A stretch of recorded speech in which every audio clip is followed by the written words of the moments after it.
the victory of battle. And South Darfur's governor declares a state of emergency in the region's capital.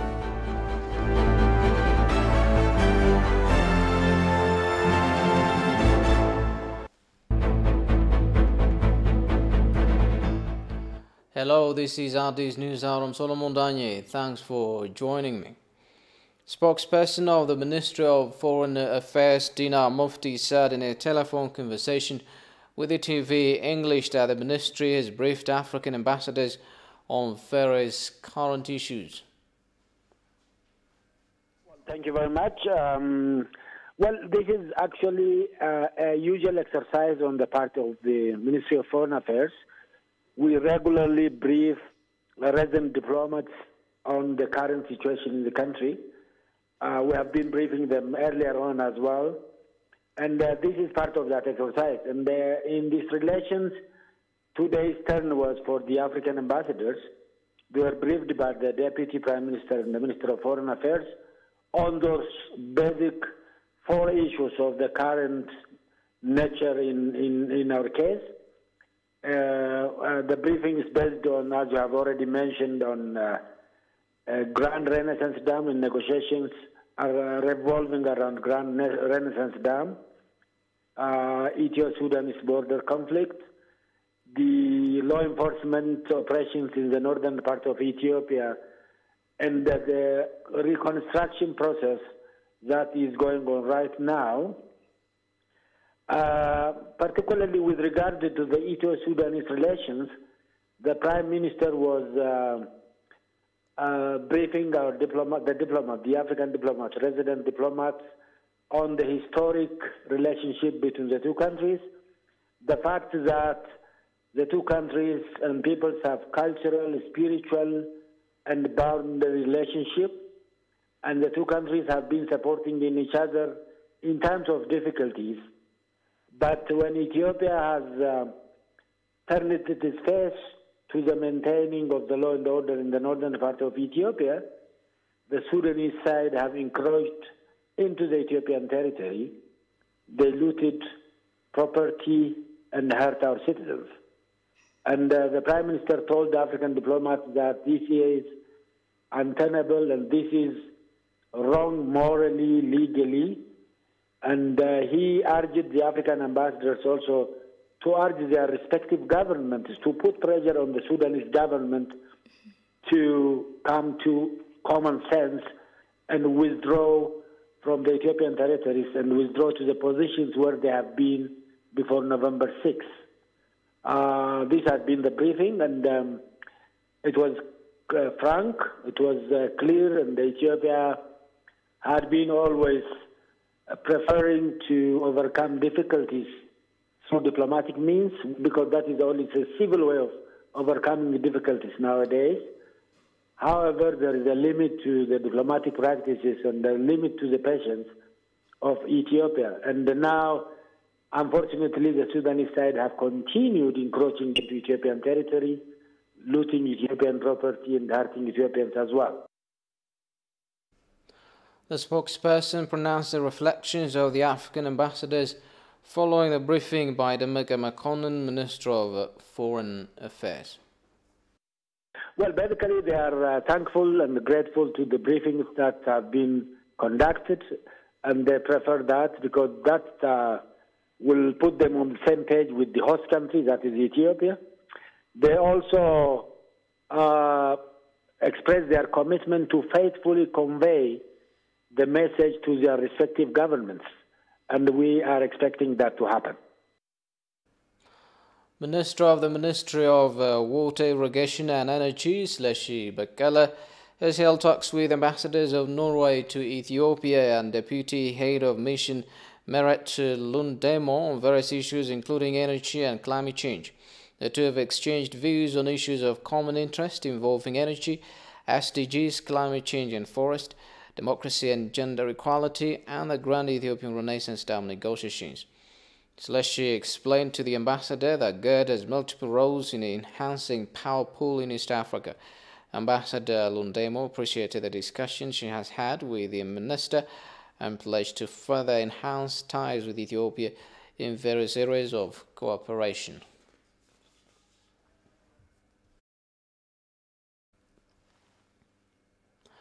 Ethiopians living all over the world have launched the second Twitter campaign with the hashtag titled TPLF is the cause, and Dr. Abiy is cleaning the TPLF mess to address misinformation from apologists of TPLF. The campaign is intended to address the international community with fair and credible information regarding latest developments in Ethiopia, including post-law enforcement period activities. It is also indicated that a campaign is aimed at telling the world that there is TPLF behind every mess in the country.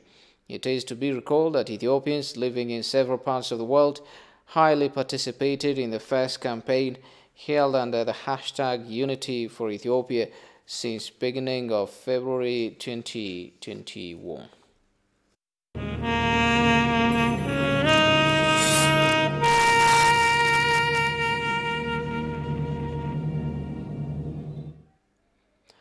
The Ethiopian diaspora community in the USA and other countries need to discharge their national responsibilities of properly promoting the significance of the historic victory of Adwa for black liberation. Ethio-American Thaddeus Belai says more awareness-raising work needs to be intensified in Africa, American communities in the USA, which calls for championing the inclusion in the education system of the landslide victory of Adwa. Shfaralago reports.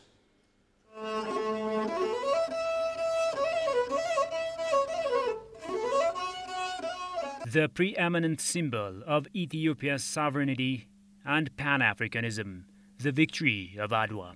This decisive victory not only ousted Italian invaders out of Ethiopia, it also galvanized other nations under oppression of colonialism to fight for their freedom across the globe.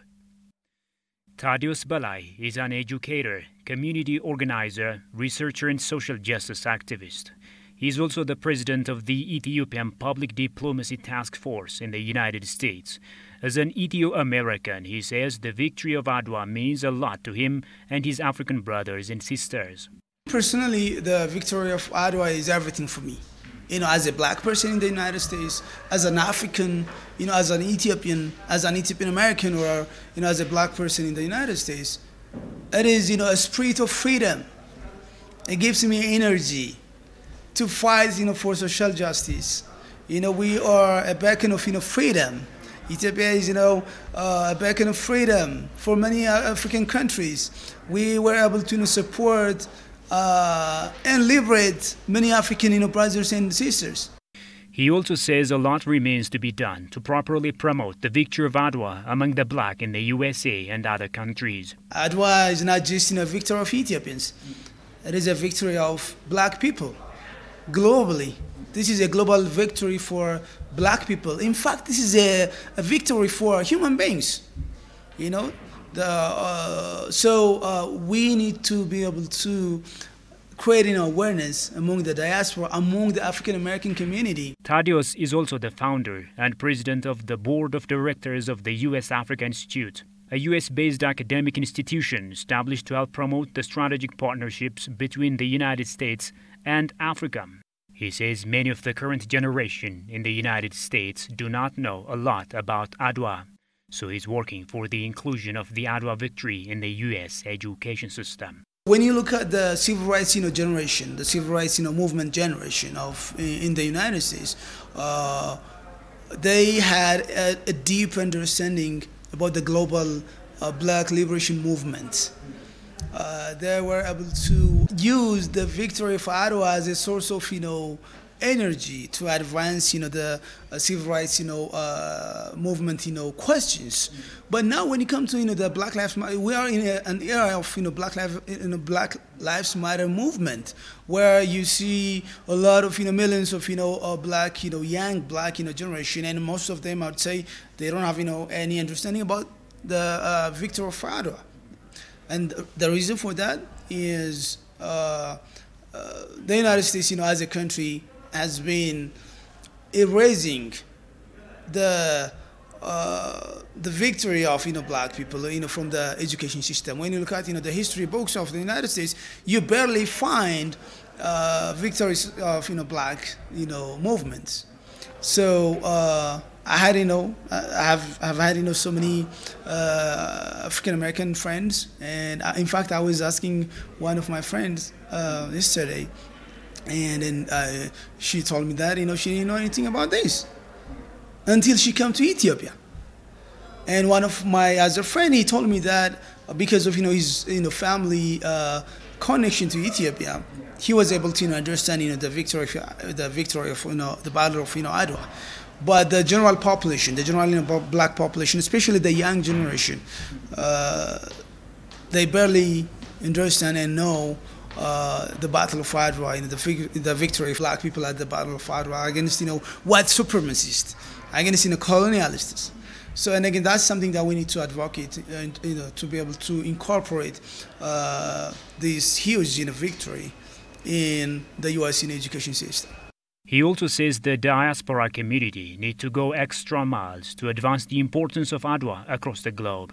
One of our projects, to teach, the young generation about not only the Adwa victory, but also, other liberation movements in many parts of, Africa and South and Central American countries, in the Caribbean, because, we have also black people who have been fighting, for their rights and liberation, for many years.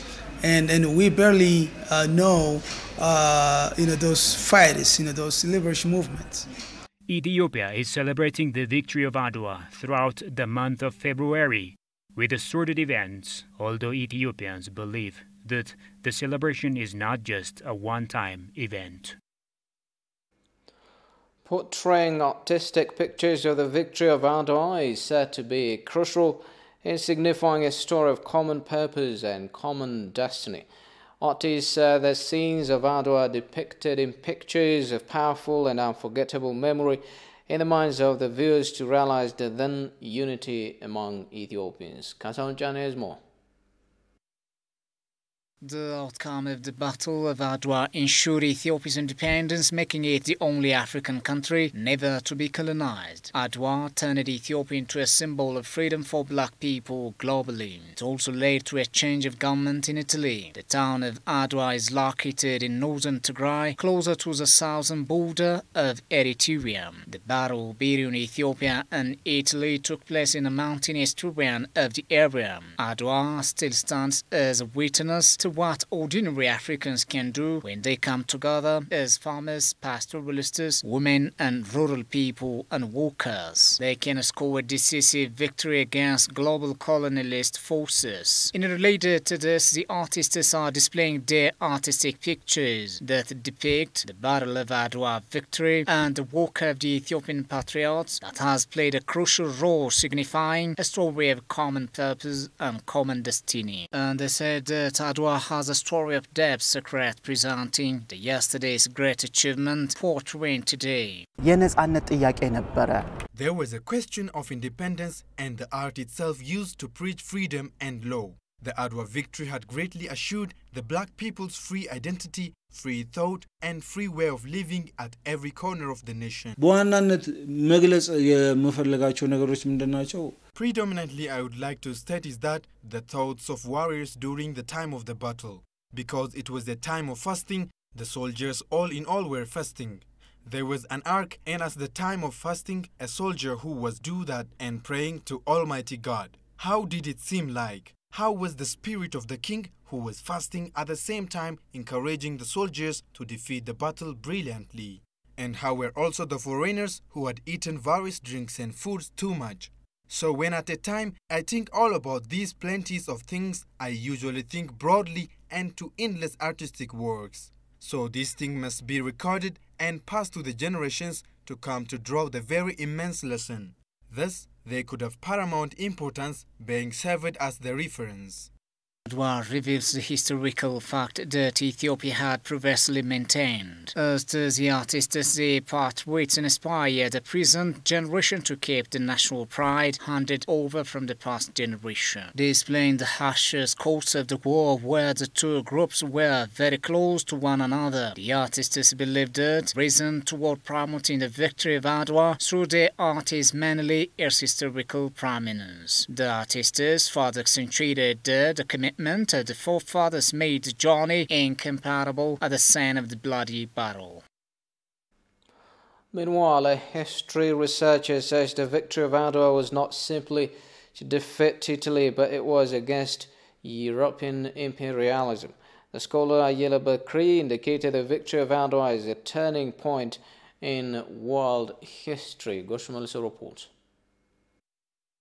According to Jonas Raymond, in March 1896, a well-disciplined and massive Ethiopian army did the unthinkable. It routed an invading Italian force and brought Italy's war of conquest in Africa to an end.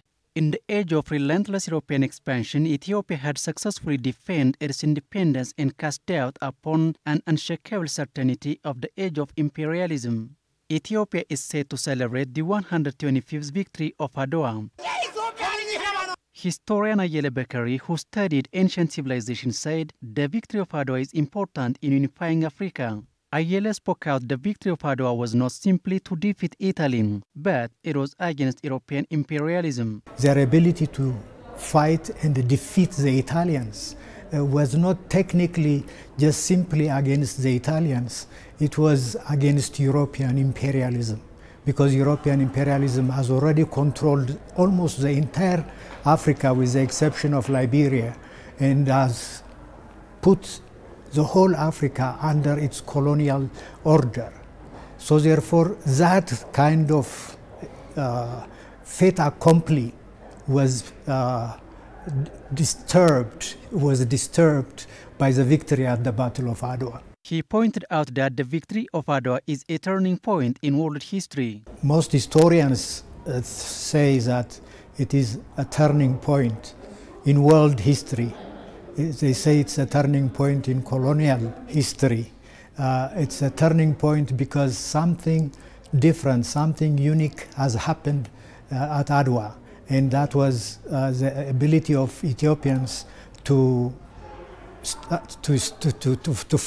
form a very united force and confront the enemy, which intends to colonize Ethiopia, and became victorious against that enemy. And that didn't happen in any place in Africa other than Ethiopia. Ethiopia is the only non-colonized country in Africa. Ayele also that the victory of Adwa became source of solidarity for all Africans. The Ethiopians' ability to defeat the Italians who came to colonize Ethiopia gave the inspiration, the example, the courage for all Africans to fight against the very colonial forces that puts them under second-class citizens or colonial subjects. So therefore, in that context, Adwa becomes very significant. It becomes very important because Africans say, oh, if Ethiopians succeeded in defeating the Italians, now we should continue to fight, continue to resist until we also be in a position to defeat the British, the French, the Germans, the Portuguese, and so on and so forth. So therefore, Adwa became a source of inspiration and also a source of solidarity, in which that they would have the courage now, at least to kind of say, we can also fight and defeat the colonizers in our territories, in our regions.